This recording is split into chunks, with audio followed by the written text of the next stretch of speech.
Halo semuanya, halo.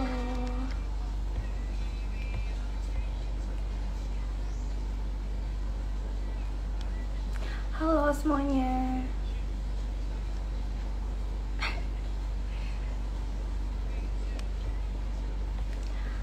Oke.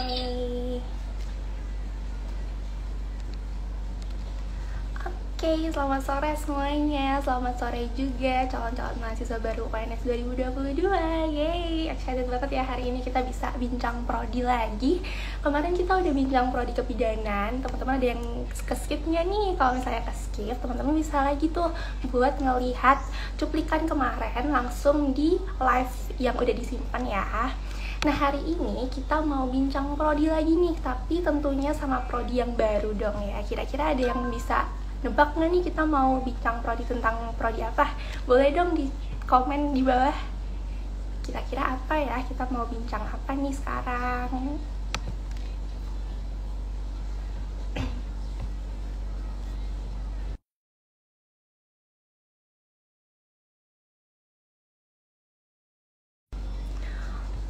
Oke, halo semuanya. Jadi kita hari ini mau bincang prodi tentang prodi-prodi yang estetik nih. Prodi-prodi yang sekiranya orang-orang bilang tuh prodi-prodi orang-orang yang kreatif kayak gitu. Nah hari ini kita mau bincang prodi tentang 3 prodi sekaligus.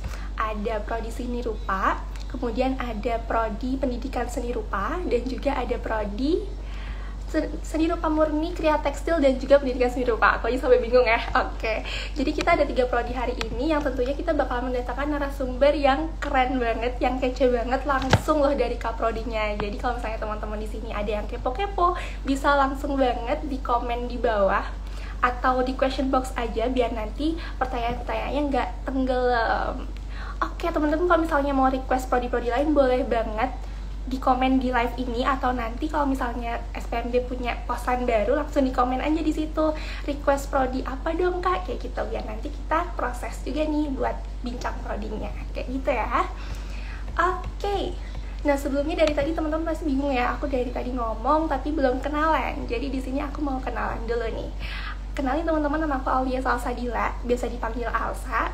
Aku dari Duta Kampus UNS 2021. Nah kalau misalnya teman-teman penasaran Duta Kampus itu apa, boleh banget belajar yang benar supaya kita bisa masuk UNS, kepoin Duta Kampus bareng-bareng. Tapi itu nanti di segmen berikutnya, oke? Nah untuk ketiga prodi tadi kan kita mau bahas kriya murni, kemudian ada kriya tekstil, dan juga pendidikan seni rupa. Nah aku mau ngenalin narasumber-narasumber yang hari ini hadir. Untuk yang pertama dari pendidikan seni rupa itu ada Dr. Adam Wahida, SPD MSN. Kemudian dari kriya tekstil ada kaprodi yang paling cantik, paling seger pokoknya kalau teman-teman lihat nanti. Ada Ibu Dr. Teresia Widyastuti MSN. Kemudian dari seni rupa murni ada Dr. Setio Budi MSN. Nah sebentar ya, aku bakalan invite bapak ibunya ke sini supaya kita greeting langsung nih sama bapak ibunya. Sebentar ya, aku invite dulu. Oke. Wait ya teman-teman. Kemudian Bapak Adam.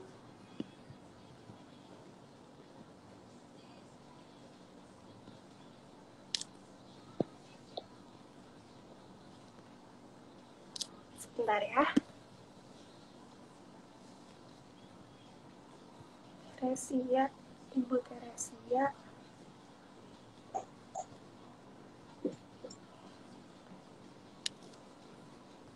Oke, untuk Bapak Adam sebentar ya.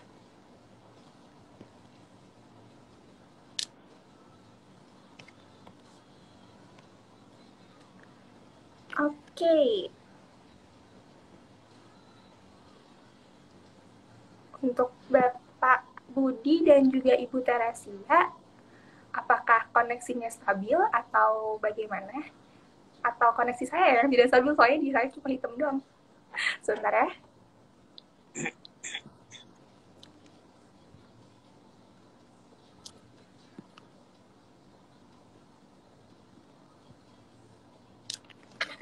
Sebentar.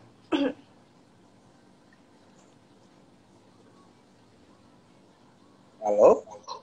Halo? Ini Pak Sebentar, Budi. Bapak. Iya, sebentar, Bapak. Ya, sebentar.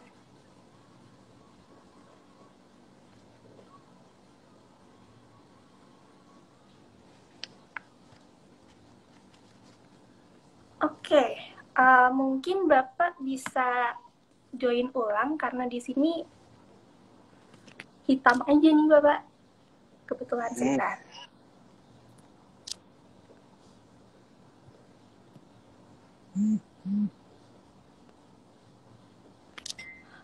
Teman-teman mungkin bisa bantu di sini yang hitam apakah cuma di HP aku aja atau di HP teman-teman juga hitam ya?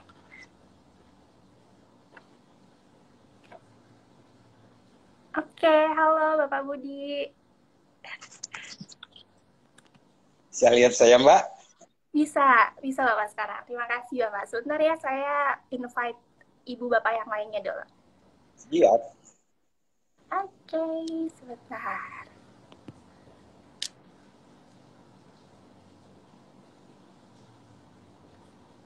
Oke, mungkin sambil nunggu ibu yang lainnya, ibu dan bapak yang lainnya, kita bisa kenalan dulu nih Bapak. Monggo, Bapak Setia Budi silahkan berkenalan dulu nih sama calon-calon maba di sini. Iya, calon-calon mahasiswa ini, wow, calon generasi unggulan bangsa, generasi milenial, generasi kristal. Wah, bangga deh.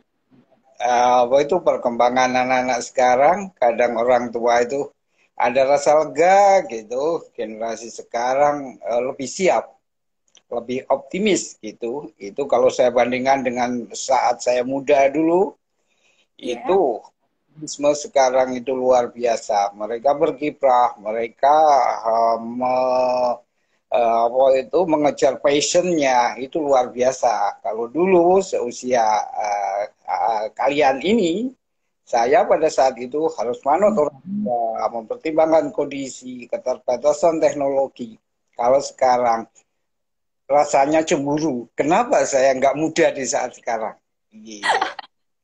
iya benar banget Bapak. Sekarang teknologi sudah sangat membantu kita ya. Buktinya sekarang kita beda tempat nih Bapak, tapi kita bisa saling bertemu nih lewat live IG seperti ini, seperti itu. Makanya kami yang senior ini istilahnya berusaha mengikuti, berusaha memfasilitasi agar calon-calon generasi kristal ini memang benar-benar menemukan passionnya, menemukan langkahnya, harapannya, cita-citanya, clear, tanpa harus repot-repot mikir keterbatasan apa gitu. Kami siap dan UNS tentu saja sangat bangga jika banyak calon-calon generasi kristal ini bergabung dalam sebuah university yang memang mulai membangun apa itu kekokohan untuk bangsa ini. Iya, Oke, okay? betul sekali. Mungkin sambil nunggu ini Ibu Teresia dan juga Bapak Adam bergabung, kita mau kepo-kepo dulu nih tentang prodi Bapak, yaitu ada prodi ini ya, seni rupa murni dari FSRD, betul Bapak? Iya. Betul. Bagi generasi sekarang kata seni rupa murni itu asing kan gitu. Iya, Apa itu murni kan gitu? Lebih tertarik dengan kata industri kreatif, art gitu atau estetika dan sebagainya. Tapi sebenarnya seni rupa murni ini merupakan terjemahan dari fine art. Kalau di Eropa, Amerika itu menyebutnya fine art dan di kalangan artis di sana memperkenalkan diri artis dari backgroundnya fine art itu memiliki kasta yang tinggi di Eropa iya, itu. Seniman itu memiliki kasta tinggi di Eropa, di Amerika gitu. Mereka sangat dihormati karena apa? Bukan hanya bergerak dengan logikanya, tapi dengan smartness-nya, kecerdasannya, dan kreativitasnya. Maka di dalam masyarakatnya, Barat sana, Amerika, Eropa, orang-orang yang berpotensial sebagai artis ini memiliki tempat yang dihormati di masyarakatnya. Ya, gitu. Iya, betul banget nih Mbak. Banyak banget sekarang malah lagi ngetren itu Mbak. Kalau misalnya saya kan sempat ngikutin yang Korea-Korea gitu ya. Di situ ada fine art, kemudian ada tari-tarian yang beneran kelihatan mahal seperti itu Bapak. Itu keren sekali sih. Nah, di prodi Bapak ada seni rupa murni. Itu kira-kira mempelajari apa ya Bapak? Mungkin boleh diceritakan sih ini sama adik-adik Maba. Nah, begini yang harus diketahui oleh calon mahasiswa, terutama yang tertarik memiliki passion estetika dan kreatif, harus dibedakan antara universitas dan institut. Kalau institut, di Indonesia ada ISI, Yogyakarta, Surakarta, Institut Teknologi Bandung, kemudian ISBI, berbeda sekali dengan UNS, karena UNS berbasis university. Sehingga pola di seni rupa murni FSL di UNS itu lebih menekankan kepada smartness dan creativity. Karena basis kita itu adalah keilmuan. Jadi kalau di institut itu basicnya kekaryaan. Ada di UNS itu tapi jalurnya vokasi. Tapi kalau yang di murni, seni rupa murni, itu basicnya adalah bagaimana membangun pola pikir smart dan kreatif. Jadi persoalan praktek itu bukan sesuatu yang utama, karena yang dibangun adalah daya kreatif. Apapun bisa dilakukan, kan gitu kan? Karena orang kreatif itu selalu punya ide baru, selalu membuat langkah sebelum orang lain melangkah, selalu membayangkan sebelum orang lain membayangkannya. Jadi itu yang kami, jangan berpikir harus melukis, harus membuat patung, enggak. Justru itu hanya sebagai test case, uji cobanya. Finalnya adalah kreativitas. Oke, banget. Saya izin mau nge-wrap up sedikit ya. Jadi kalau misalnya di UNS itu berbeda nih teman-teman kalau sama isi atau yang serupa lainnya. Kalau misalnya di UNS itu mereka lebih fokus ke smartness dan creativity-nya. Tapi kalau misalnya teman-teman mau praktek itu bisa ke isi atau institut lainnya. Tapi di UNS juga punya nih, tapi jalurnya itu bukan S1 melainkan di vokasi. Seperti itu ya Bapak ya? Nah, Oke. vokasi itu D3 Mbak, kalau yang di seni rupa murni itu S1. Di sana satu prodi itu memiliki 4 minat. Jadi minat yang 3 dimensional, benda, kemudian yang berbasis 2 dimensional, flat, bidang lukis dan grafis atau cetak semacam itu. Nah ini minat-minat ini memang disediakan oleh program studi sesuai dengan keinginan mahasiswa. Saya ingin berkreasi di bidang apa? 2 dimensional, panjang kali lebar. Maka dipersilakan masuk mengikuti minat lukis atau grafis murni. Kemudian saya ingin yang 3 dimensional, bisa patung, bisa keramik. Ini sebenarnya hanya media-media pilihan untuk mengembangkan kreativitas. Saya yakin calon-calon mahasiswa, passionnya itu bukan bidang.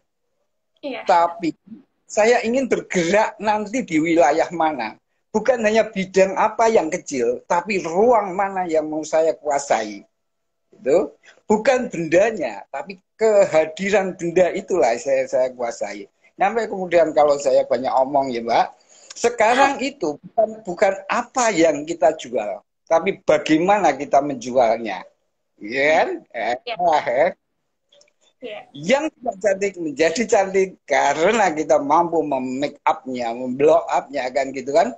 Yang dengan standar biasa, saya tahu calon-calon seni rupa itu yang calon mahasiswa seni rupa itu di SMA-nya males. Saya males berhitung, saya males menghafal rumus dan semacamnya. Wilayah-wilayah itulah yang cocok untuk seni rupa murni. Karena kami tidak menuntut rumus, tidak menuntut hitungan, tapi kami akan bersama untuk membangun kreativitas. Jangan dibayangkan nanti seperti guru dan murid, Mbak, di seni rupa murni itu.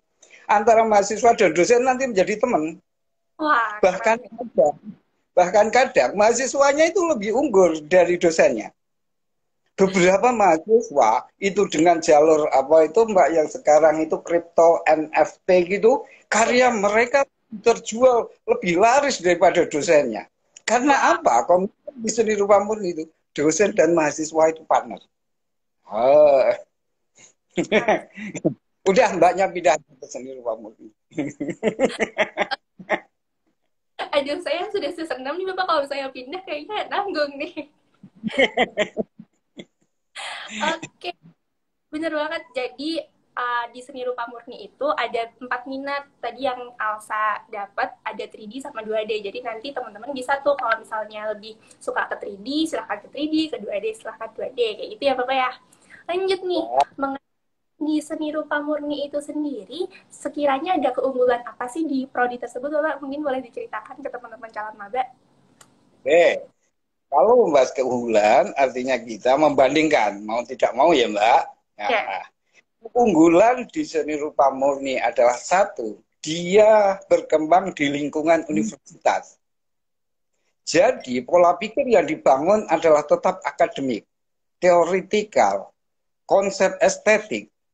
Kalau hal-hal mendasar tentang itu dipahami, maka visi-visi estetikanya, kreativitasnya itu lebih universal. Bisa bergerak, seni rupa bisa bergerak di bukan hanya di kekaryaan, tapi bagaimana memikir kreativitasnya. Dia bisa melihat ruang yang semula biasa menjadi sesuatu yang unik untuk kafe. Nah, bagaimana melihat kemasan yang biasa, kemasan roti menjadi unik dan estetik dan menarik karena ada sentuhan seni rupa murni. Membeli roti itu bukan hanya dalam isinya loh Mbak, sak bungkusnya, sak gambarnya loh Mbak ya. Ya, membeli kendaraan itu bukan mesinnya dan tempat duduknya loh Mbak, bodinya yang dilihat. Dan itulah sentuhan-sentuhan kreativitas estetik. Oke. Oke, keren banget ya. Jadi keunggulannya di seni rupa murni itu karena kita bergerak di bidang univ, di lingkup univ, kita itu lebih dapat estetikanya ya Bapak ya, kayak gitu. Intinya kayak gitu nih. Nah, kita lanjut nih Bapak, mengenai fasilitas yang ada di seni rupa murni itu sendiri apa saja sih Bapak? Mungkin boleh diceritakan sama calon-calon maba. Ya, fasilitas di seni rupa murni yang menurut Nina tadi itu memang ada lab lukis, lab patung, lab keramik, tungku pembakaran itu juga kemudian lab grafis, cetak cukil, cetak sablon, cetak etsa dan semacamnya itu banyak sekali. Cuma yang harus mulai dipahami mahasiswa sekarang dengan konsep MBKM itu Merdeka Belajar, kampus Merdeka itu mahasiswa itu dikembangkan passionnya. Oke, mendapat dasar di seni rupa murni, tapi nanti bisa meloncat ke prodi atau perkuliahan lain. Saya suka ke yang komputer, maka nanti bergabung dengan DKV. Saya suka bagian sentuhan interior, nanti bisa gabung. Bahkan bukan hanya di sesama prodi, nyampe bisa ngakses di luar UNS. Saya ngeling ke ISTI Bandung, ngeling ke Makassar, ngeling ke ITB. Makanya tadi saya mengatakan, saya itu cemburu dengan generasi sekarang. Seharusnya saya itu ABG di sekarang ini sehingga saya bisa benar kan gitu kan, memilih yang saya suka gitu. Oke, bener banget. Jadi fasilitas-fasilitas yang ada di seni rupa murni itu banyak banget nih teman-teman. Ada lab-lab yang mendukung kegiatan belajar teman-teman semuanya. Dan juga sekarang ada MBKM. Nah, MBKM itu adalah program di mana teman-teman bisa lebih eksplor lagi nih tentang bakat teman-teman. Gak cuma di sekitar UNS saja, tapi bisa ke ITB atau ke ISI mungkin ya Bapak, seperti itu. Nah, bicara tentang MBKM ini Bapak, ada nggak sih cerita-cerita mahasiswa di seni rupa murni nih yang sekiranya menarik itu untuk diceritakan ke teman-teman Camaba ini? Silahkan Bapak. Oke, beberapa mahasiswa ini kan sebenarnya program baru dan semua universitas di Indonesia itu baru tahap adaptasi ya Mbak. Artinya mahasiswa kami lembaga pun mengadaptasikan bagaimana mencari polanya. Cuma karena kecerdasan mahasiswa sekarang itu bisa saja tiba-tiba, Pak, saya sudah connect di Makassar, Pak. Saya mengambil bidang yang kadang itu tidak terpikir itu nyambung dengan seni rupa. Nah, Pak, saya masuk psikologi, Pak. Saya di sana kemudian berkolaborasi membuat apa ya itu peralatan untuk treatment anak-anak disabilitas kan gitu, loh. Iya Pak, dengan warna, dengan gambar ini ternyata lebih lebih cepat bagaimana membangkitkan apa itu kognitif afektifnya para hal gini yang sebenarnya mahasiswa itu explore dan kami itu oh iya ya harus kami masukkan menjadi kontennya gitu. Berarti ini explore mahasiswa keluar itu menjadi masukan bagus di internal lembaga. Bagaimana memahami ilmu itu bukan sekat per sekat, ruang per ruang, tapi sebuah koneksitas antar ruang, antar ilmu. Dan di dalam koneksitas itulah seni rupa murni bisa istilahnya connect atau memberi sentuhan dimanapun. Intinya apa seni rupa murni itu bisa hidup dimanapun. Iya, Ya. benar banget. Ya. Mahasiswa-mahasiswa MBKM itu bisa ke psikologi, bisa kemana-mana, dan mereka bisa berkolaborasi di sana untuk mengembangkan karya-karya mereka ya, misalnya tentang disabilitas, kemudian dikasih sentuhan seni rupa murni kayak gitu ya Bapak ya. Oke, benar banget. Nah, untuk jalur masuknya nih, pasti adik-adik Bapak di sini pasti penasaran gimana sih cara masuk seni rupa murni. Mungkin bisa dijelaskan lebih lanjut nih Bapak mengenai jalur-jalur masuk yang bisa digunakan agar kita semua bisa masuk di jurusan tersebut. Ya, tadi sekilas saya sampaikan ya bahwa seni rupa murni ini tidak dihantui dengan hitungan, tidak dihantui dengan rumus, tidak dihantui untuk menghafal sebuah teori kan gitu kan. Karena kami memplot kurikulum itu berbasis memahami. Sesuatu itu dipahami, bukan dihafalkan. Artinya target kami bukan kepandaian, tapi kecerdasan, smartness. Nah inilah yang menjadi pertimbangan pertama, seleksinya. Seleksinya itu ada 3 jalur, yaitu jalur SMPTN berbasis undangan, prestasi, dan semuanya. Kemudian SBMPTN berbasis tulis dan portofolio, nanti berbasis mandiri juga. Ya kan? Nah ini, proses seleksi ini di seni rupa murni khususnya dan di FSRD pada umumnya, itu memiliki pertimbangan khusus. Dan ini mirip dengan fakultas olahraga ya, yang harus ada tes jasmani itu. Di seni rupa murni adalah ada syarat portofolio, track record, karya, prestasi, dan semacamnya. Dan ini poinnya tinggi untuk seleksi. Jadi sebenarnya ini membuka kesempatan yang pernah berkiprah, pernah berprestasi di saat SMA, SMK kan gitu kan, oh menjuarai ini, menjuarai bidang ini, pernah mendapat prestasi ini dan semacamnya. Itu menjadi portofolio. Dan inilah berarti kami menggali calon-calon mahasiswa itu bukan hanya nilai rapotnya, nyampe prestasinya pun kami hargai. Dan itu sebagai poin-poin dengan pertimbangan nanti untuk seleksi penerimaannya. Keren sekali ya. Berarti kalau misalnya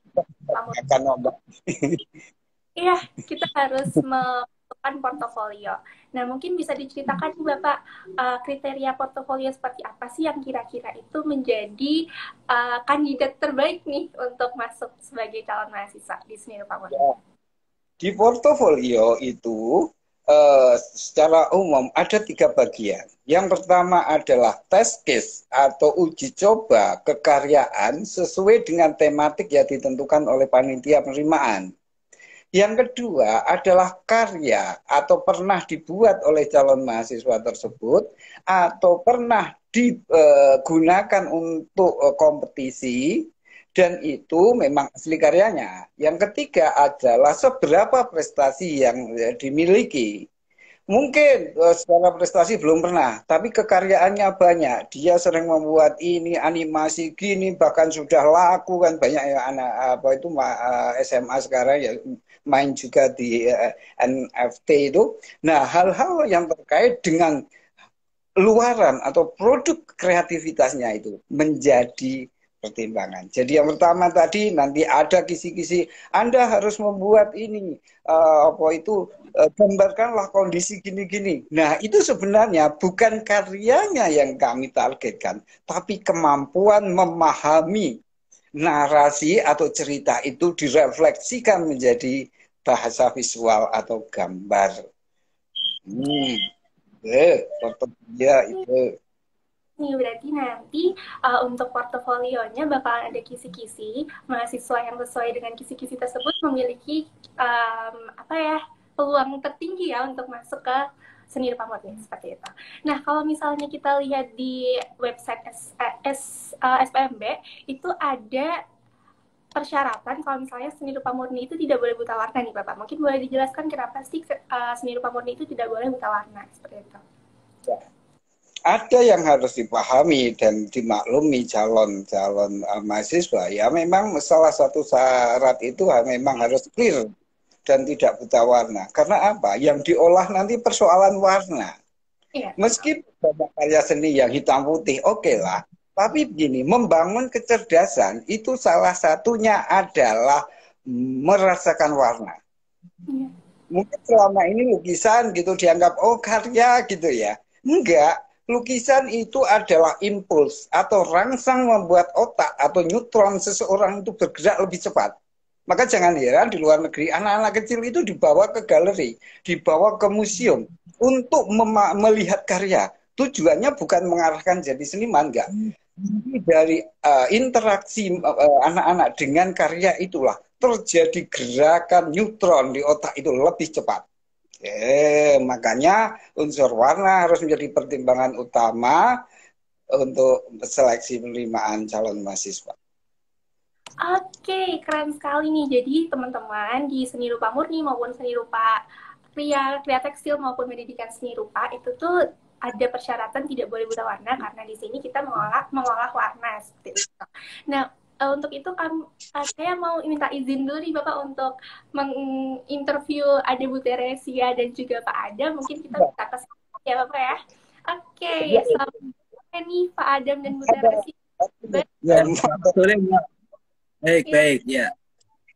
Oke, mungkin di sini kita langsung aja ya. Di sini Alsa dan juga teman-teman calon maba ini penasaran nih, kira-kira di pendidikan seni rupa dan juga kriya tekstil itu mempelajari apa sih? Mungkin boleh nih dari Bapak Adam terlebih dahulu. Ya. Dari saya dulu ya. Saya selamat sore semuanya ya. Jadi saya mewakili dari program studi pendidikan seni rupa. Jadi tadi disampaikan apa saja yang dipelajari di program studi pendidikan seni rupa. Jadi program pendidikan seni rupa ini memang dia seni rupa ya, sama tadi disampaikan oleh Pak Budi, tetapi kita bergerak di wilayah pendidikan. Nah, maknanya artinya bahwa kita menjadikan seni itu sebagai medium untuk pendidikan. Jadi education through art, education about art, education with art, kan gitu. Jadi pendidikan melalui seni, pendidikan tentang seni, dan pendidikan dengan seni. Jadi kalau bicara pendidikan seni rupa, kami memang sebenarnya lebih mengusung kepada basicnya adalah bahwa manusia itu punya potensi 8 kecerdasan, salah satunya adalah kecerdasan visual. Visual intelligence itu yang kemudian harus dibangun karena pada prinsipnya bahasa yang paling dekat dengan manusia di usia awal itu adalah bahasa rupa. Ya, bahasa rupa. Nah, bahasa rupa. Jadi bahasa kata akan mengikuti. Bahasa rupa itu lebih duluan. Makanya tidak ada yang namanya anak-anak itu tumbuh tanpa bahasa rupa. Nah, persoalannya kan adalah ketika mengalami proses menjadi lebih besar itu nanti banyak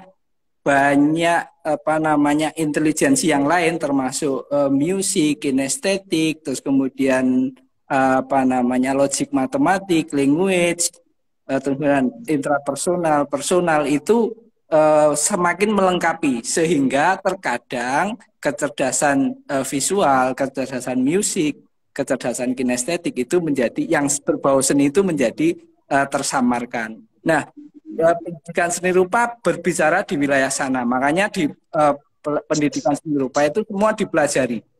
Jadi semua medium seni rupa itu dipelajari.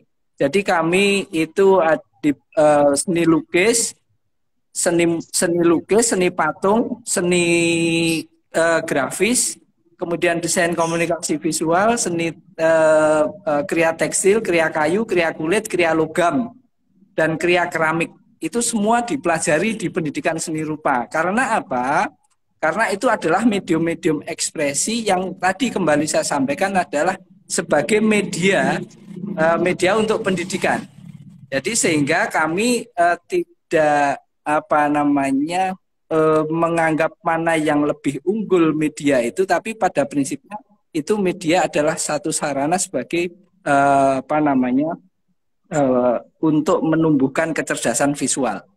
Jadi semua media seni rupa, maksudnya medium seni rupa, medium ekspresi seni rupa, seperti saya sampaikan tadi, mulai dari seni fine art, kemudian applied art, termasuk desain, itu kita pelajari semua. Nah, di pendidikan seni rupa karena itu dipelajari, makanya jargon yang sering kami usung adalah karena ini pendidikan, itu adalah berkarya seni itu wajib, mengajarkannya itu harus. Jadi artinya kita harus berbagi ketika kita sudah mampu memiliki kompetensi pengetahuan ataupun keterampilan terkait dengan praktik ataupun wacana seni dan desain, kita masih dituntut adalah untuk membaginya kepada orang lain, berbagi dengan mengajar baik secara formal maupun non formal atau membagi kepada siapapun. Itu penciri dari pendidikannya. Kalau konten pengetahuan art-nya itu relatif sama dengan FSRD gitu ya. Tetapi ada satu tambahan karena kami education, jadi ada wilayah kewajiban untuk membagi kepada siapapun gitu. Jadi konteks pendidikan itu kepada siapapun, kepada lingkungan terdekat. Saya sering tanya kepada mahasiswa satu contoh, Anda belajar di pendidikan seni rupa, keluarga Anda paham nggak tentang seni rupa? Ini persoalan yang mendasar. Kalau belum paham, ajarilah mereka, beritahu mereka bahwa ini adalah persoalan medium untuk menumbuhkan kecerdasan visual. Jadi kecerdasan visual yang sudah barangkali tersamarkan atau tidak tumbuh itu mulai sekarang saatnya untuk dibangkitkan lagi. Nah, makanya kita education through art gitu ya, pendidikan melalui seni rupa. Kira-kira begitu ya. Ya. Jadi bisa saya simpulkan ya, kalau misalnya pendidikan seni rupa itu belajar semuanya nih teman-teman, ada lukis, patung, grafis, dan lain sebagainya. Cuma yang membedakan di pendidikan seni rupa ini kita punya kewajiban untuk membagikannya kepada orang lain karena kita mengusung education to art kayak gitu. Kita lanjut nih ke Ibu Teresi ya, yang cantik banget nih hari ini. Mungkin boleh dikasih tahu nih mengenai program studi kriya tekstil itu belajar apa sih Bu? Boleh diceritakan. Baik, selamat sore Pak Budi, Pak Adam, juga Mbak Ala ya. Iya. Sorry. Kami itu sebetulnya intinya tekstil ya, tapi saat ini nama kami itu menjadi kriya seni. Jadi memang beberapa waktu belakangan setelah sebelumnya kami itu desain tekstil, kemudian menjadi kriya seni, kata tekstil ini sebenarnya hilang, gitu. Tapi kami tetap menambahkan kata tekstil di belakangnya karena inti yang kami pelajari itu memang tekstil. Jadi tekstil dimulai dari serat, ya. Jadi mulai dari dia dalam bentuk aslinya, kemudian diolah menjadi benang dan kemudian berkembang menjadi kain. Dan di sini memang mahasiswa diperkenalkan pada dua hal yang utama yang dibutuhkan oleh manusia adalah tekstil untuk pakaian dan tekstil untuk interior. Nah ini menarik sekali karena memang ada kerjasama dengan baik antara kami dengan interior, dan interior itu sendiri ternyata juga cukup menarik. Ada interior yang diam itu statis seperti rumah, hotel dan lain-lain. Kemudian ada yang bergerak itu transportasi. Jadi interior di dalam bis, di dalam pesawat, kereta api itu semua urusannya orang tekstil ternyata. Nah hanya sekarang ini karena nama kami adalah kriya, maka ada satu hal lagi di antara desain, seni dan kriya itu ada satu tempat abu-abu yang sebenarnya sudah dikerjakan oleh manusia sejak zaman primitif. Jadi artinya dibuat dengan kerajinan, dengan tangan. Ya, kriya itu dari craft, bahasa Inggrisnya kerajinan. Nah, di sini mahasiswa kami ajak untuk tidak saja membuat karya, tetapi juga memikirkan mana yang terbaik untuk digunakan oleh masyarakat. Kira-kira itu Mbak yang bisa saya ceritakan. Oke, terima kasih Ibu Teresia. Jadi bisa disimpulkan ya kalau misalnya di kriya seni, dulu kriya tekstil, sekarang dipindah jadi kriya seni. Di situ tuh belajar. Dulu desain tekstil. Oh, desain tekstil. Dulu desain tekstil. Ya, kalau desain itu dulu yang dipelajari adalah produk massal dengan mesin ya, dengan permesinan, tapi kriya ini dengan tangan. Oh. Jadi produknya mungkin tidak terlalu massal ya, paling banyak 5-10 begitu. Nah, itu perbedaannya dulu dan sekarang ya. Tapi keduanya masih masuk di dalam kurikulum kami. Oke, gitu. Nih, jadi kalau misalnya di prodi Bu Teresia tadi diceritakan bahwa kalau kita itu akan belajar mengambil pakaian, tekstil interior, dan bagaimana cara memikirkan supaya desain tersebut bagus banget buat manusia. Seperti itu ya Ibu ya? Ya, tidak hanya bagus ya, nyaman, aman, dan seterusnya. Oke, cool. Kita lanjut nih ke Bapak dan Ibu. Mungkin tadi Bapak Adam udah menjawab pertanyaan ini mengenai keunggulan dari prodi masing-masing. Mungkin boleh diceritakan dari Bapak Adam dulu di pendidikan seni rupa. Dipersilakan Bapak. Ya. Baik, begini, kalau di prodi kami itu learning outcome-nya itu ada 2 Mbak. 1 sebagai pendidik seni rupa, yang kedua ya sebagai praktisi seni rupa. Ya, banyak di alumni kami itu tersebar di 2 wilayah itu. Jadi ibaratnya itu punya 2 tiket gitu ya. Jadi kalau mau berkarir di bidang yang kesenirupaan, jadi kan tadi saya sampaikan ada lukis, patung, grafis, kriya kayu, kriya kulit, kriya logam, kriya tekstil, kriya keramik. Nah, ini semua ini potensi untuk masuk pada wilayah industri ataupun entrepreneur. Itu kalau berkaca dari tracer studi kami. Itu dari bidang kesenirupaan. Kemudian yang di pendidikan itu ya yang pendidikan formal tentu mereka banyak yang jadi guru, kemudian jadi dosen, kemudian jadi instruktur sanggar gitu ya, pendiri sanggar, pengelola balai latihan kerja dan seterusnya. Itu ke sana. Jadi ada dua wilayah employment ya, pekerjaan, wilayah pekerjaan atau job di bidang pendidikan seni rupa. Nah, kalau bicara ya keunggulannya ya kita semua medium seni rupa, medium ekspresi seni rupa itu diajarkan sehingga mahasiswa punya peluang untuk melakukan eksplorasi lebih terkait dengan ekspresinya melalui medium rupa. Jadi yang senang kriya kulit, ya dia bisa eksperimen kriya kulit. Yang senang kriya keramik, dia ke keramik. Atau bisa combine, ya bisa mengintegrasikan menjadi satu produk karya seni rupa. Kan tidak menutup kemungkinan banyak hal ya, karya kayu dikomben dengan karya logam, karya kayu dikomben dengan karya tekstil. Itu sangat-sangat mungkin. Jadi kami punya keunggulan karena semua cabang seni rupa itu diajarkan. Meskipun nanti mahasiswa itu ada namanya mayor, Mbak. Ada mata kuliah mayor. Mayor itu yang menjadi spesialisasi. Dia pengen spesial di mana itu. Tapi pada prinsipnya dari awal mereka diajarkan itu. Terus nanti kemudian mereka akan memilih mayornya. Begitu, Mbak. Oke, keren sekali.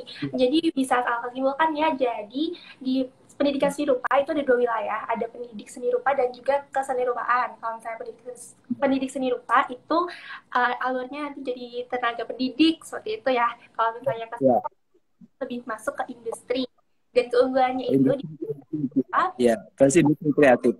Baik seniman, kriawan maupun desainer itu. Kalau yang ke praktisinya begitu. Iya, betul sekali. Ya. Oke, kita lanjut nih ke Ibu Teresia di kriya tekstil itu apa sih keunggulannya? Mungkin boleh diceritakan Ibu? Tekstil ya. Jadi tekstil ini memang banyak banget ya. Kalau dilihat dari bahan itu ada yang bahan alam, ada yang bahan bukan alam. Lalu yang menarik yang jadi apa namanya bagian dari yang dipelajari oleh mahasiswa itu nantinya adalah mengenai teknik tekstil. Ini yang paling menarik karena tekstil itu ada yang tekstil struktur dan ada yang tekstil permukaan. Kalau struktur mungkin salah satunya ya yang sering kita lihat ada kain-kain yang dibuat dengan alat tenun bukan mesin itu ya, itu atau dibikin oleh mesin, itu namanya struktur. Lalu ada yang permukaan, itu salah satunya batik. Yeah. Ya, mungkin orang nggak begitu banyak memperhatikan ya batik adalah batik, tetapi batik itu sebenarnya masuk dalam kelompok tekstil permukaan. Jadi kain udah jadi baru dikasih corak. Nah ini memang yang menarik sebetulnya dari tekstil ini ya. Jadi berkutat di situ aja sebetulnya di bahan, di teknik, dan nanti tinggal aplikasinya mau untuk fashion, pakaian atau untuk interior tadi. Jadi berputar-putar di situ. Tapi cukup menarik karena nanti kebanyakan alumni kami itu adalah wirausahawan. Ya, jadi mereka sudah mulai bekerja justru sebelum lulus, ya, mendapat ide untuk tugas akhir, akhirnya dikembangkan menjadi usaha. Nah ini kadang-kadang yang membuat jadi suka lupa untuk lulus ya, karena udah enak pegang duit. Terus kalau sebagian memang melanjutkan studi untuk menjadi akademisi dan sebagian lagi memang bekerja di industri. Nah industri ini tadi saya kembali. Memang agak jarang yang masuk ke industri yang manual ya, industri manual untuk dunia tekstil itu biasanya perajin yang kita lihat di desa-desa sentra kerajinan ya. Jadi memang semua orang dulu waktu sempat kata tekstil itu hilang jadi bingung ya karena banyak yang tertarik ke dunia fashion ya. Jadi di situ kemudian kami tidak mendidik mereka menjadi desainer tekstil untuk jadi desainer fashion, tetapi nanti mereka melalui kerja profesi itu bisa mencari pendalaman diri masing-masing ya, mereka explore, oh ternyata saya cocok di dunia ini seperti itu. Jadi berkembang terus, nggak dari awal tuh kemungkinan saya yakin untuk masa kini ya, mahasiswa biasanya masuk tapi buta ya, nggak tahu apa-apa, nggak pengen apa-apanya, nggak ngerti gitu ya. Agak beda mungkin di zaman dulu masih ada kejelasan sedikit. Kalau sekarang ternyata dengan adanya media seperti ini, akhirnya pengenalan seperti ini tuh lebih bisa ditangkap anak muda ya.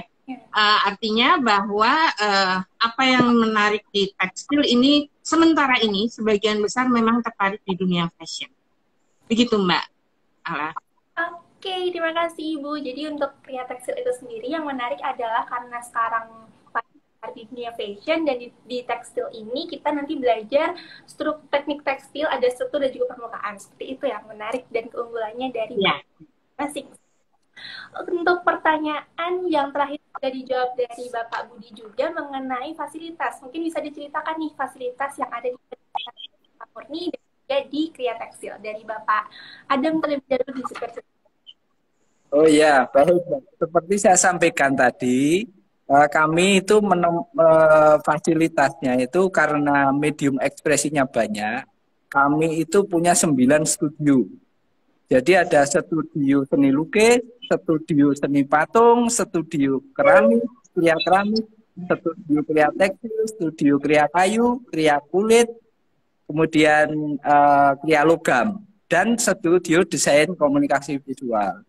Ya, jadi karena semua seni rupa dipelajari, konsekuensinya kami memang ya pada akhirnya dari dulu difasilitasi punya studio banyak.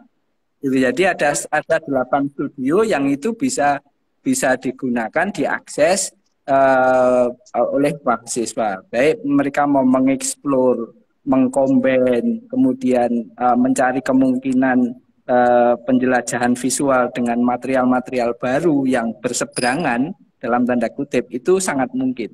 Itu yang terjadi. Jadi seringkali mahasiswa itu ya tadi karena mendapatkan fasilitas studio yang banyak ragamnya, itu kemungkinan untuk melakukan eksplorasi visual itu lebih ada.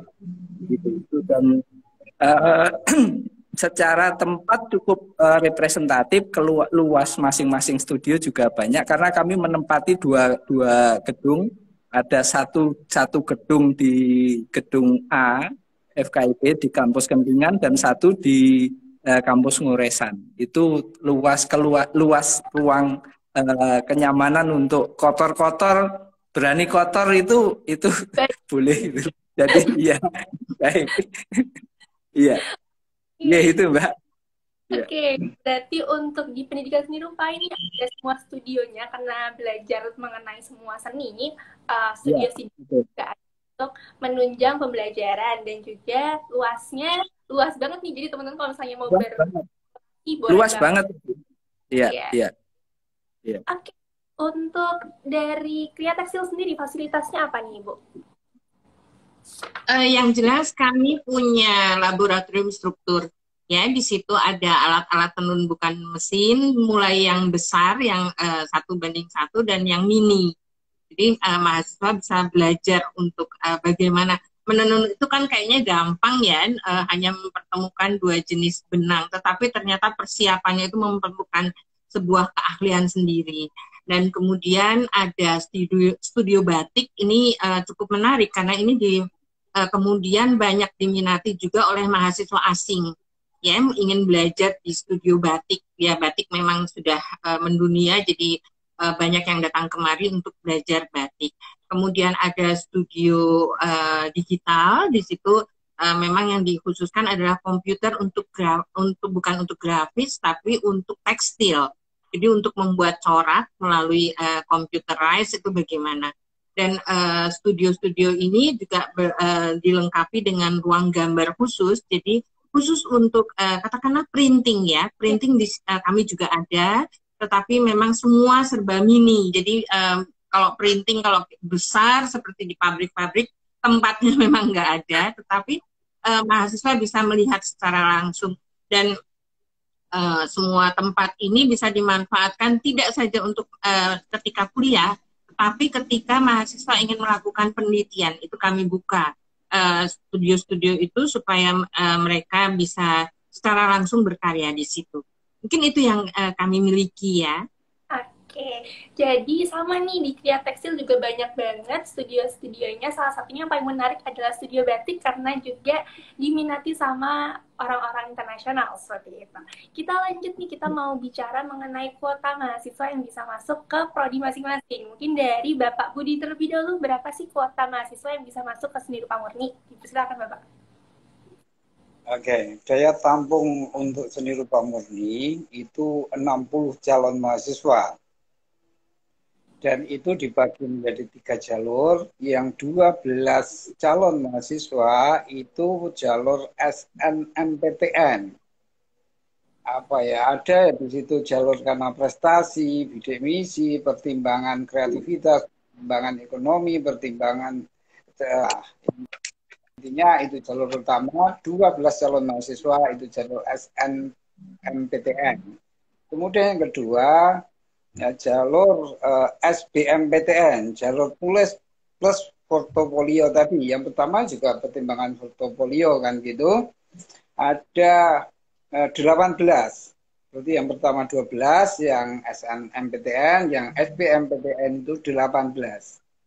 Kemudian yang terakhir jalur mandiri, dan ini unik, ada sebanyak 30 calon mahasiswa kursi yang disediakan. Pertimbangan ini bukan karena mandirinya, tapi di pengalaman kami justru yang jalur mandiri ini semangat mahasiswa lebih tinggi. Oh. Kami berhitung apa itu prestasi mahasiswa, karya-karyanya bagus di SMA. Dan ini menjadi ganjalan justru di prosesnya, karena sudah merasa bisa, lalu menjadi susah dibentuk. Karena visinya berbias. Kami tidak membutuhkan orang yang bisa gambar. Kami membutuhkan calon mahasiswa yang itu bisa dipacu untuk kreatif. Untuk cerdas, bukan pandai. Dan ini kadang harus dipahami oleh calon mahasiswa, seni rupa murni tidak harus bisa gambar. Gambar hanya salah satu elemennya. Bagaimana yang bisa gambar itu membangun kreativitasnya, membangun smartness-nya. Persoalan nanti menjadi bisa gambar atau bisa berpikir atau bisa manajemen, itu di prosesnya. Makanya, ini tambahan ya Mbak dari pertanyaan itu, di seni rupa murni punya 2 jalur nanti. Setelah semester 4, masuk semester 5, itu memilih yang jalur pengkajian seni dan jalur penciptaan seni. Kalau saya lemah berkreasi, lemah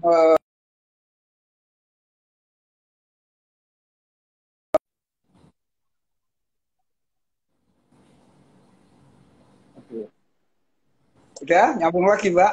Nyambung Bapak, aman. Buat jalur saya tambahkan ya maaf ya, jalur penciptaan dan pengajian. Maka calon mahasiswa yang, saya nggak bisa gambar, tapi saya ingin masuk seni rupa, no problem. Kami tidak butuh orang yang calon mahasiswa yang bisa gambar, tapi kami membutuhkan mahasiswa yang siap untuk menjadi cerdas dan kreatif.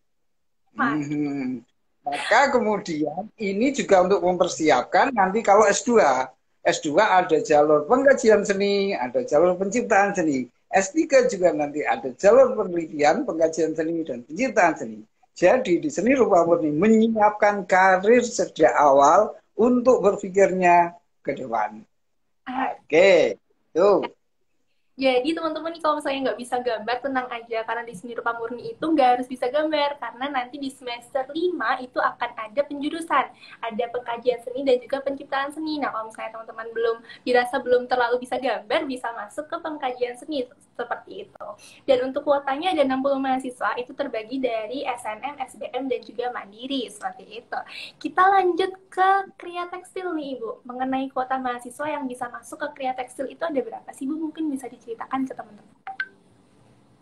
Oke, sama persis betulnya ya dengan seni murni ya. Jadi 60 jumlah yang kami terima itu 60 dengan perbandingan seperti tadi sama. Memang kami berharap bahwa yang masuk ke prodi kami itu mereka yang tidak hanya kreatif tapi mau berpikir lebih ya. Jadi nggak hanya sekedar sebagai perajin.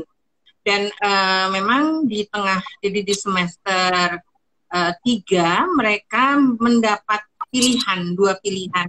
Yang satu ke desain dan yang satu ke kria. Apa bedanya? Kalau ke desain itu berarti mempelajari lebih mendalam tentang bagaimana memproduksi tekstil dalam jumlah massal.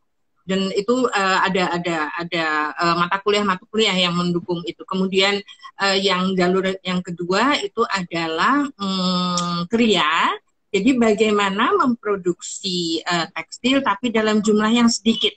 Jadi betul-betul yang eksklusif ya.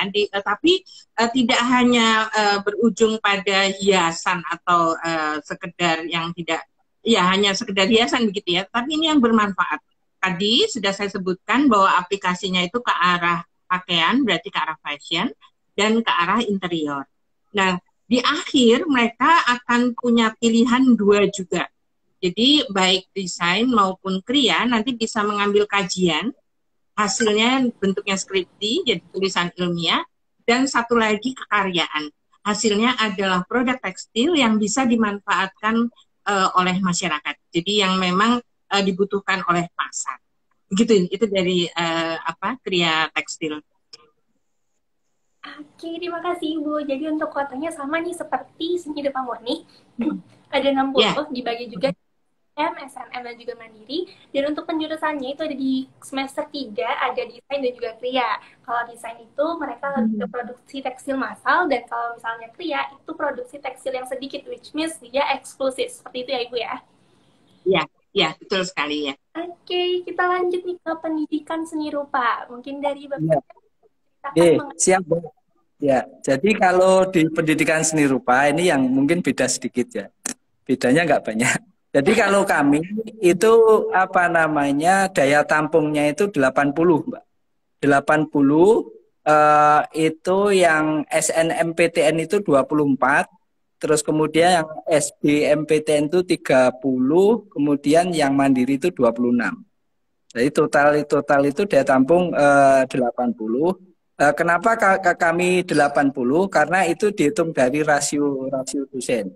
Artinya rasio dosen di kami itu ada 16 satu program studi, dan alhamdulillah di seni rupa itu karena tuntutan tadi ya, education throughout tadi ya Mbak ya. Jadi kualifikasi akademik itu apa itu lumayan dikejar oleh teman-teman dosen. Jadi di prodi pendidikan seni rupa itu dari 16 itu ada 9 doktor, ada 2 guru besar, 2 profesor, dan yang lainnya masih studi S2. Ini karena semata-mata tuntutan untuk bagaimana, karena kami bergerak di wilayah edukasi, di wilayah pendidikan yang nanti memberi suplai kepada pendidikan-pendidikan formal mulai dari sekolah menengah sampai SMK khususnya yang di formal itu, sehingga tuntutan untuk mengembangkan kualifikasi akademik itu ada tinggi lah, artinya menjadi tuntutan yang betul-betul diperjuangkan.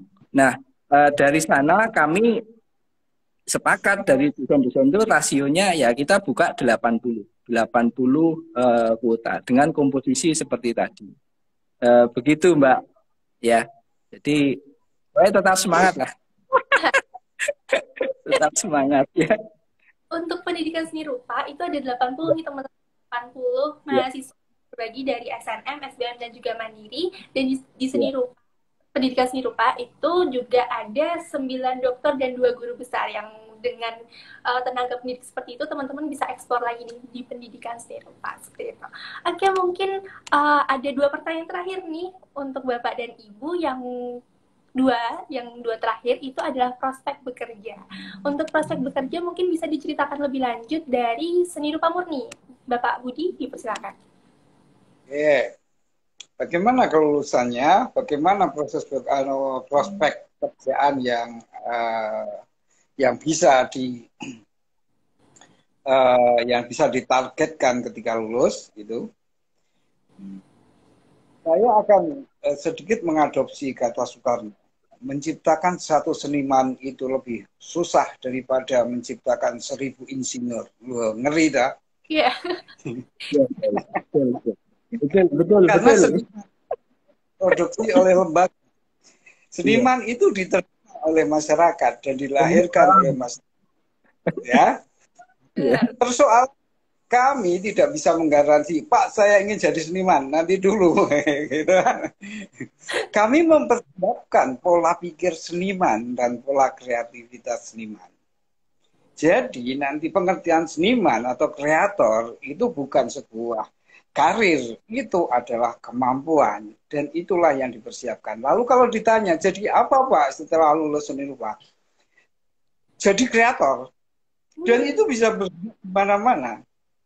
Banyak alumni kami yang kemudian tiba-tiba dengar kemudian jadi direktur art atau galeri mana Jakarta itu, Raden Saleh itu, atau Basuki Abdullah gitu. Kemudian jadi sebagian jadi guru, kemudian ada yang, tapi sebagian besar itu adalah wirausaha. Karena memang jiwa kreatifnya itu tidak mau terkukung di balik meja, di belakang meja, di bawah perintah. Itu maunya seorang kreator itu menjadi juragan, minimal juragan sendiri, gitu kan, dirinya sendiri. Kerja yang rutin itu memang nggak mau, itu menghentikan eksplorasinya. Maka sebagian besar menjadi wira swasta. Dan kalau di fenomena sekarang ini, sebenarnya yang industri kreatif wira swasta itu wilayah yang tanpa batas. Bahkan lebih menjanjikan daripada harus menjadi pekerja, karyawan gitu. Maka yang ditargetkan lulusan ini bisa. Oh, jadi kreator, seniman, jadi kurator, jadi edukator, guru, jadi penulis, macam-macam. Tapi itu bukan target. Kami menyiapkan orang yang survive dan challenge gitu loh, Pak. Nah, maka kemudian saya pikir generasi sekarang polanya sudah berbeda. Kalau dulu dari kecil sudah semoga besok jadi insinyur, semoga besok jadi dokter. Sekarang generasi sekarang berbeda. Kamu jadi apa? Jadi diriku sendiri. Sekolah itu nggak mau duduk pakai pelekaran di tempat tidur, dan itu sekolah. Dia menemukan dirinya sendiri, menemukan karakter zamannya, dan itu kami fasilitasi. Aneh tuh, Mbak.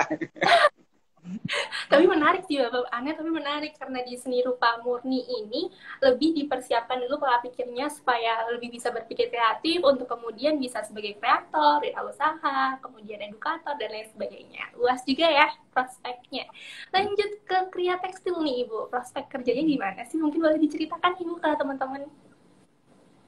Oke, memang tadi saya udah bilang ya ada tiga tujuan.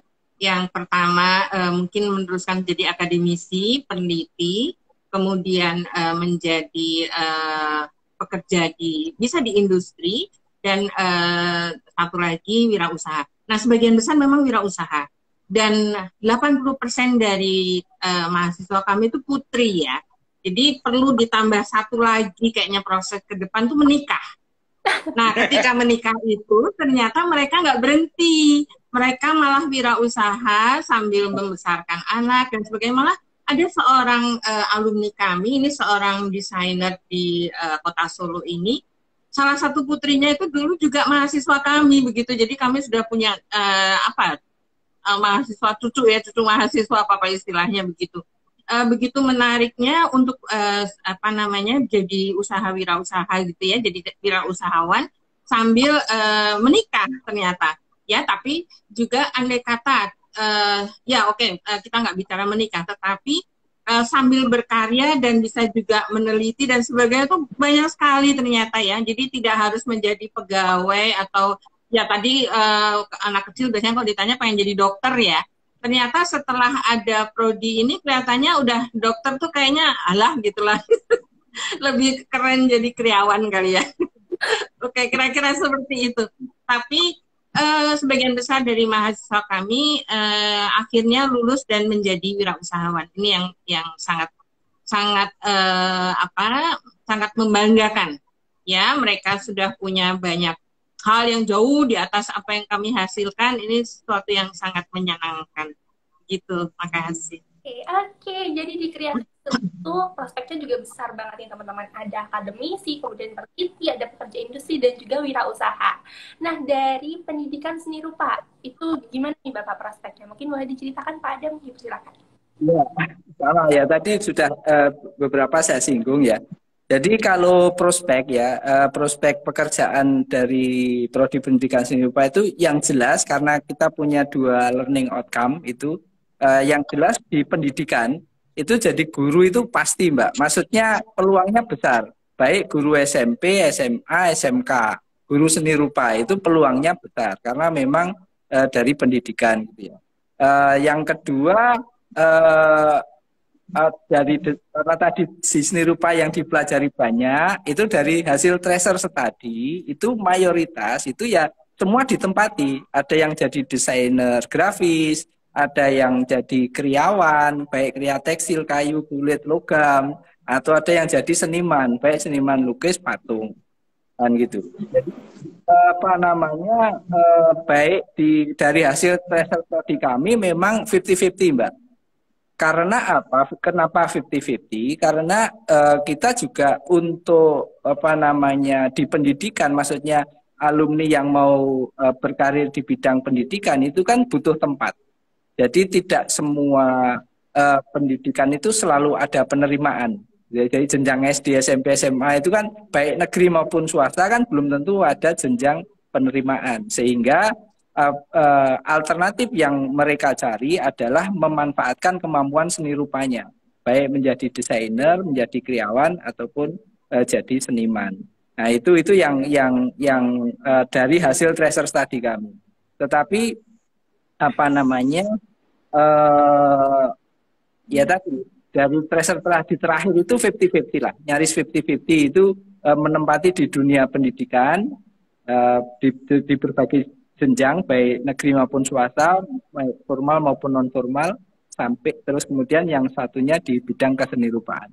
Jadi kami berpikir ya sama, mungkin hampir di seni rupa semua ya. Jadi di seni rupa itu betul tadi disampaikan oleh Louis gitu ya, itu bahwa belum lulus itu sudah kerja, tapi sudah dapat job itu pasti. Jadi nggak ada ceritanya kalau anak pendidikan nganggur itu kita gemes, nggak mungkin, kita belum pernah dengar itu anak pendidikan nganggur itu. Nah, sepanjang mereka memanfaatkan potensinya yang dia dapatkan selama studi itu nggak ada yang nganggur itu. Jadi makanya di akreditasi itu ketika masa tunggu pekerjaan ya nol, kita nyaris belum lulus saja tidak kerja. Cuma terkadang menjadi dampak buruknya adalah masa studinya yang lama, agak lama, karena bekerja jadi lupa pegang uang lupa lulus. Nah, itu masa studi kami masih harus menekan AE-nya, angka efisiensinya masih berusaha kami tekan karena alasan klasik mahasiswa semester 7 hilang nggak kerja. Gitu. Ya. Oke. Jadi di pendidikan seni rupa itu nggak cuma jadi akademisi aja, tapi teman-teman juga punya peluang nih buat jadi desainer, karyawan atau seniman kayak gitu. Dan bahkan di prodi-prodi seni ini biasanya sebelum lulus juga udah dapat kerja nih sebagai desainer grafis dan lain sebagainya seperti itu. Oke, pertanyaan terakhir nih sebelum kita mungkin memberi semangat kepada teman-teman itu adalah cerita alumni. Mungkin bisa diceritakan nih cerita alumni yang berprestasi dari prodi masing-masing dari prodi seni rupa murni. Bapak dipersilakan. Ya, sebenarnya kalau ditanya tentang alumni itu FSRD itu memiliki rekam jejak yang panjang. Terhitung ketika masih menjadi jurusan di Fakultas Sastra dan Seni Rupa. Maka dari track record itu kita memiliki rekam alumni yang kemudian sudah senior, sudah lama gitu. Tapi kalau kita melacak rekam jejak FSRD sekarang yang baru beberapa tahun itu, alumninya ya baru 1-2 tahun yang lalu kan gitu. Maka saya ngambil rentangnya jauh. Dari track record itulah kemudian bisa terkumpul. Ada beberapa memang yang jadi seniman. Klik aja Anis gitu, maka akan muncul sebuah karya-karya yang spektakuler, ukuran besar, dengan media dry point, dan itu sudah harganya level 100 juta. Kemudian ada juga si Galih Reza, gitu. Klik Galih Reza, itu karya yang luar biasa. Dan itu pernah memenangkan berbagai award kan gitu. Nyampe dari dosennya, ya wes mas, aku bangga nek kowe sugih gitu jadinya. Wes tujuan dosen adalah mahasiswane wis ngono tuh. Nah, kemudian ada yang bergerak di bidang perusahaan, usaha wira swasta, ada yang di keramik, yang di Malang itu juga sudah besar eksportir. Ada yang memang bekerja di perusahaan karpet, itu juga Facebooknya itu malah melintang ke Eropa gitu, karpetnya ekspor ke Eropa, mempelajari pangsa pasar di sana. Kalau merujuk dari alumni itu, istilahnya mau seneng gitu aja dosennya, Mbak. Nah, mahasiswaku udah berkiprah gitu. Nah, kalau dituruti siji-siji dilacak gitu, jadinya ya itu tadi, kami menyiapkan jiwa profesional, jiwa kreatif, dan ini kerja keras. Karena memang kunci seni rupa di situ. Kalau ditanya alumni jadi ini jadi itu, kami menyiapkan jiwa liar. Maka jangan heran jika orang-orang seni rupa itu kelihatannya aneh, karena memang dirancang loh. Itu tadi, berpikir sebelum orang lain memikirkan, membayangkan sebelum orang lain berhasil membayangkan. Wes pokoknya meloncat-loncat itulah. Makanya nanti kalau Bapak Ibu calon mahasiswa ini kalau dalam 2-3 semester anaknya jadi aneh, mohon dimaklumi. Karena itu efek dari pikir yang dan oke gitu dulu. Mantap. Jadi kalau misalnya di seni rupa murni itu ada alumninya, ada Kak Anis, ada Kak Gali Reza, itu punya punya seni yang ratusan juta harganya seperti itu. Jadi teman-teman nggak usah ragu lagi buat masuk seni rupa murni. Untuk Kria Tekstil sendiri gimana nih Ibu mengenai alumni? Mungkin boleh diceritakan Ibu Teresia. Waduh, saya terus terang nggak terlalu mengikuti ya, tapi alumni yang sekarang mengajar di prodi kami ini saya banggakan sekali ya. Ada Bu Apika, ada Bu Ratna, ada Pak Sujadi.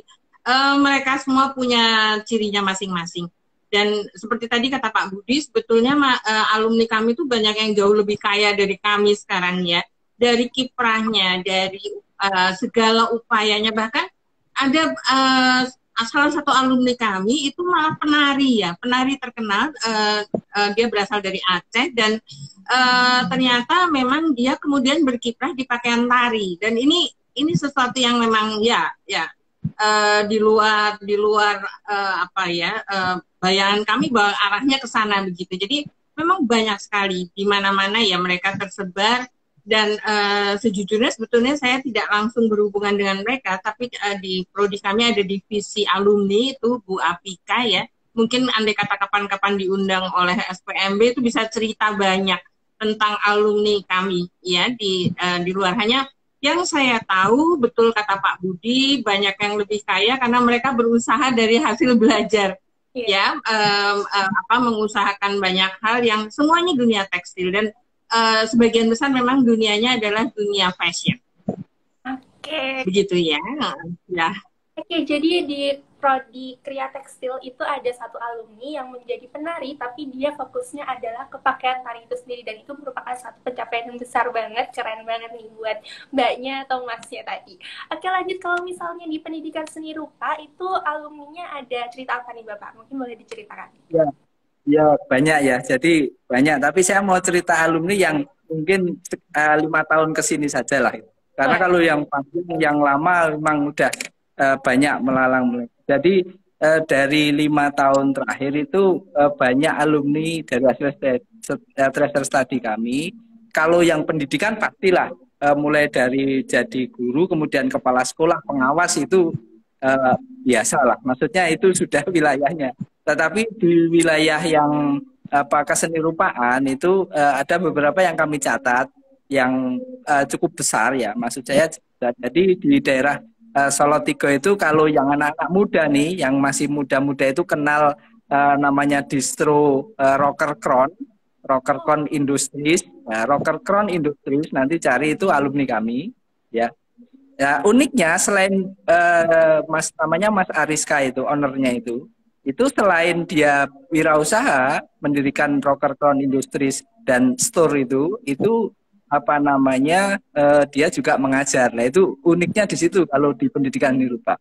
Kemudian di daerah Lampung itu di daerah Pringsewu itu ada alumni kami yang cukup besar di sana. Itu usahanya namanya Ramones Art. Ramones Art itu dia memproduksi, kemudian mendistribusi, sekaligus juga mengedukasi. Jadi di pendidikan seni rupa wilayah edukasi nggak hilang, Mbak. Kayak menjadi ruh gitu ya. Jadi mereka tetap berbagi, mengadakan workshop. Jadi kayak malah semacam jadi indirect promotion dari usahanya. Itu promosi tidak langsung dari usahanya. Itu kemudian yang dekat sini aja di daerah Karanganyar, kalau ada yang suka seneng blocking stiker sepeda motor, mobil dan seterusnya, itu di daerah Karanganyar itu namanya Black Area. Itu Mas Thomas itu menguasai seluruh wilayah Karanganyar, itu Black Area, itu alumni kami juga. Kemudian kalau yang seneng mengamati ya peristiwa fotografi dan seterusnya, baik yang komersil, wedding maupun yang art fotografi, di Solo cukup besar dan digandeng oleh IO besar, itu Farel Jibril.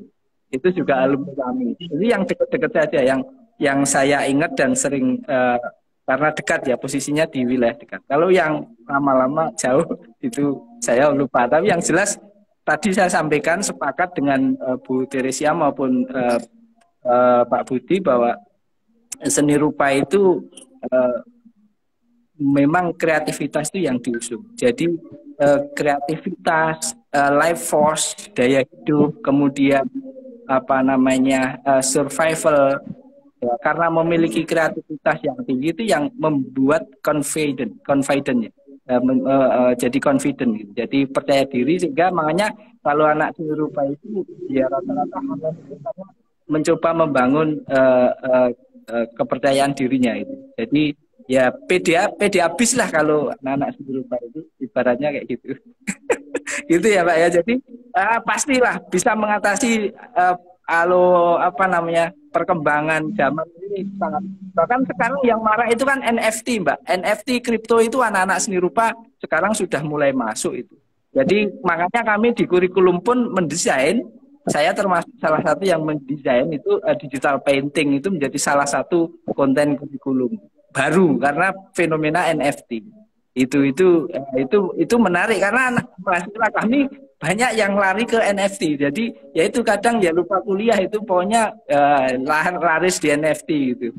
Nah, pokoknya kalau di seni rupa manapun itu jangan takut untuk tidak bisa mendapatkan prospek kerja, justru bisa menciptakan peluang kerja karena kreativitas itu menjadi daya hidupnya, life force-nya. Begitu Mbak Aulia, ya. Di pendidikan ini alumni-alumninya itu punya usaha, tapi nggak cuma berusaha aja, tapi mereka juga mengedukasi sekitarnya. Bahkan di semua prodi ini itu pada aktif di NFT yang bahkan NFT itu punya pendapatan yang sangat besar kayak gitu.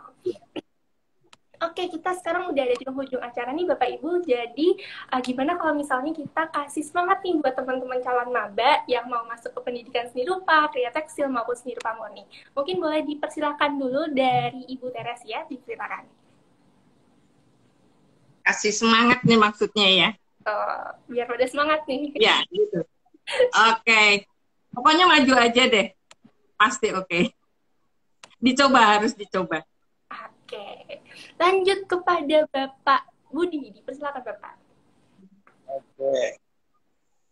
Harus disadari fenomena teknologi, kemajuan teknologi informasi, karakteristik zaman ini sebenarnya adalah peluang emas bagi generasi milenial, generasi kristal yang passionnya adalah kreatif.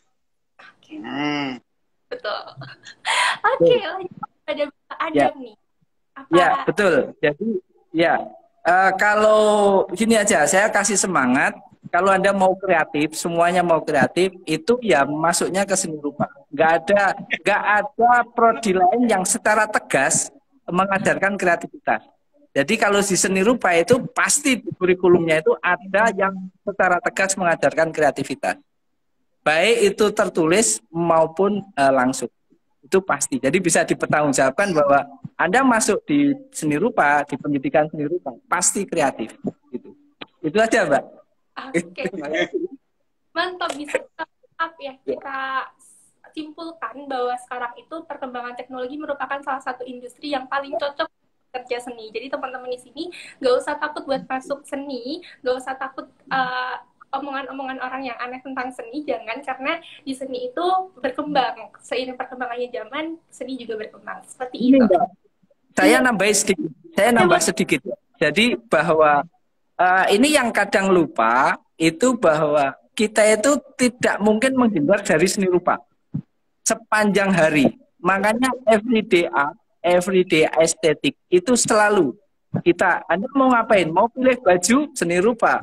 Mau gaya rambut, seni rupa. Mau gaya sepatu, seni rupa. Apalagi elemen-elemen visual yang ada di rumah dan di lingkungan. Tiap hari kita nggak bisa menghindar dari seni rupa. Nah, itu salah satu upaya untuk bagaimana kita cerdas rupa. Kita memiliki bahasa rupa yang cerdas gitu, dan kreatif. Itu aja ya. Oke. Jadi benar banget kita nggak bisa lepas dari seni rupa di setiap kehidupan kita. Kita pakai baju ini, desainnya dari seni rupa. Kita makan mungkin interiornya itu juga desain dari seni rupa semuanya. Jadi teman-teman nggak usah takut, langsung aja daftar di seni rupa dan 3 prodi lainnya, karya tekstil dan juga pendidikan seni rupa. Seperti itu. Jadi teman-teman nggak kerasa kita udah 1 jam bareng Pak Adam, bareng Bu Tere dan juga Pak Budi.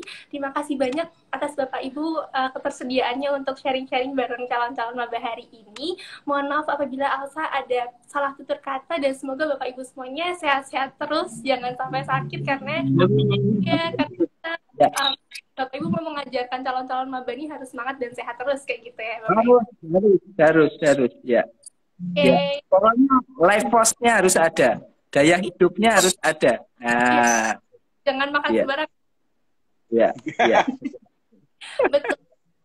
Demikianlah teman-teman Sobat Semar, episode UNS Bisa kali ini yang mengepoin atau mencari tahu tentang prodi seni-seni yang ada di UNS. Mudah-mudahan bermanfaat dan bisa memantapkan hati kalian buat daftar di ketiga prodi tersebut. Oh iya, kalau misalnya teman-teman ini masih kepo tentang prodi tersebut, teman-teman bisa langsung ke websitenya aja, svmb.uns.ac.id, atau follow aja nih Instagram ini biar dapat live update-nya selalu, kayak gitu. Oke, terima kasih semuanya. Segitu dulu yang bisa Alsa dan Bapak Ibu sampaikan. Terima kasih banyak teman-teman yang mau bergabung. Saya Alsa selaku host undur diri dan terima kasih. Tetap jaga kesehatan teman-teman, jaga jarak, cuci tangan, dan pakai masker. Terima kasih teman-teman semuanya. Terima kasih Bapak Ibu, terima kasih Bu Teh, Pak Adam, dan Pak Budi. Terima kasih, sama-sama. Selamat sore. Selamat sore, Pak Budi. Ya. Selamat sore. Monggo ya. Ya. Selamat bertemu. Indonesia Maret, dadah. Terima kasih. Ya, terima kasih semuanya. Terima kasih. Terima kasih. Eh. Iya.